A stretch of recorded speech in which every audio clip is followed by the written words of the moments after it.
Kaleshwaram project విషయంలో కాంగ్రెస్ ప్రభుత్వం బాధ్యత రహితంగా వ్యవహరిస్తుందని మాజీ మంత్రి కొప్పుల ఈశ్వర్ విమర్శించారు.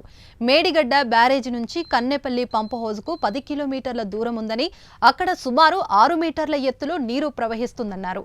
1,00,000 క్యూసెక్కుల నీరు వృధాగా సముద్రంలో కలుస్తున్నా కాంగ్రెస్ ప్రభుత్వం పట్టించుకోవడం లేదని ఆవేదన వ్యక్తం చేశారు.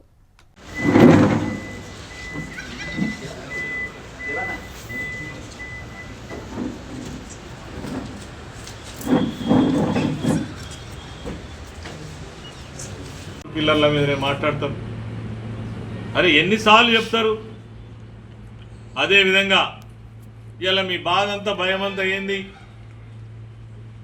నీళ్ళు ఇస్తే పంటలు పండుతాయి, పంటలు పండితే ఆ పంట మొత్తం మేమే కొనాలి, పంటలు పండించే సమయంలో తగినంత యూరియా ఇవ్వాలి, పంటలు పండితే దానికి రైతు బంధు ఇవ్వాలి, లేదంటే మీకు దానికి బోనస్ ఇవ్వాలి, తగినంత విద్యుత్ ఇవ్వాలి, డబ్బు ఖర్చు పెట్టాలి. మరి ఇవన్నీ తప్పించుకోవడం కోసమేనా? రైతులను ముంచడం కోసమేనా? రైతులను సాధించి వేధించడం కోసమేనా? ఇప్పటికే మీ వ్యవహార శైలితోటి తెలంగాణ రైతాంగం అతలాకుతలమవుతుంది. మీ దిక్కుమాలిన యాప్ తీసుకొచ్చి పెట్టిన యూరియా ఇవ్వడం కోసం. దేశంలో ఎక్కడన్నా యూరియా కోసం యాప్ ఉన్నదా? తెలంగాణ రాష్ట్రంలోనే ఎందుకు ఉండాలని అడుగుతున్నాం రైతుల పక్షాన. అదేవిధంగా 4 సార్లు మీరు రైతు బంధు ఎగబెట్టి 7 రకాల సన్నవడ్లకే 500 బోనస్ ఇస్తామని మాట్లాడిన ముఖ్యమంత్రి. మరి 7 రకాలంటే ఈ 7 రకాలు ఇవి కూడా ఇవి మార్కెట్కి వచ్చేటివే కావు. అంటే మీరు బోనస్ ఎగబెట్టడం కోసం చెప్పగానే చెప్పినట్టు. మీ వ్యవహార శైలి చూస్తుంటే తెలంగాణ ప్రాంతంలో వ్యవసాయ రంగాన్ని కావచ్చు, రైతాంగాన్ని కావచ్చు సర్వనాశనం చేసేటువంటి ప్రయత్నం కంకణం కట్టుకున్నారు మీరు. దానికి అనుగుణంగానే మీ ప్రభుత్వం వ్యవహారం నడుస్తూ ఉంది. ఆనాడు కేసీఆర్ గారి హయాంలో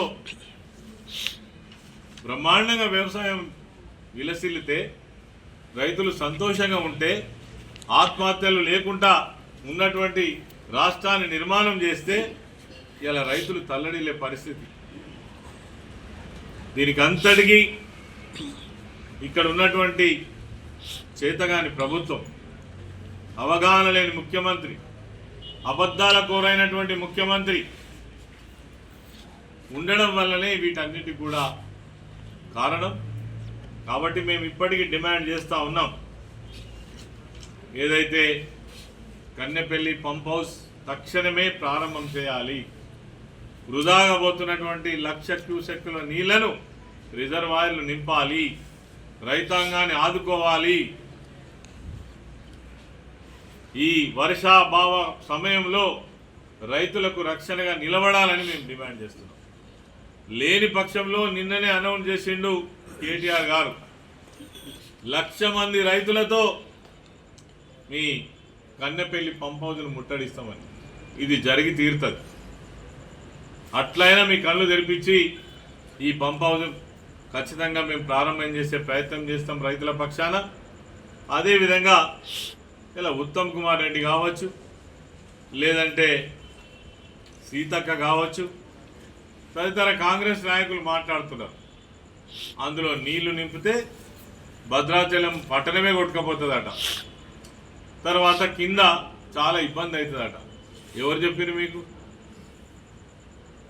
ఏ నిపుణులు చెప్పారు?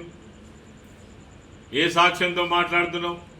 అంటే నిన్న కేటీఆర్ గారు అక్కడికి వెళ్ళేది కాబట్టి, నీళ్ళు ఇచ్చే అవకాశం ఉన్నది కాబట్టి, దాని నుంచి తప్పించుకోవడం కోసం, భయభ్రాంతులను చేయడం కోసం, రాష్ట్రంలో ఉన్నటువంటి ప్రజలను బెదిరించడం కోసం మాట్లాడుతున్న మాటలు కాదు అవి.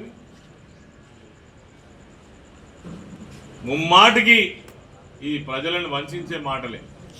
ఇలా ఉత్తమ్ కుమార్ రెడ్డి మాటలను తీవ్రంగా ఖండిస్తున్నాం. సీతక్క తెలిసి తెలియని మాటలు మాట్లాడే మీ మాటలను కూడా ప్రజానికం హర్షించదు. మీకేమాత్రం చిత్తశుద్ధి ఉన్నా ఇలా ఏమడుగుతున్నాము?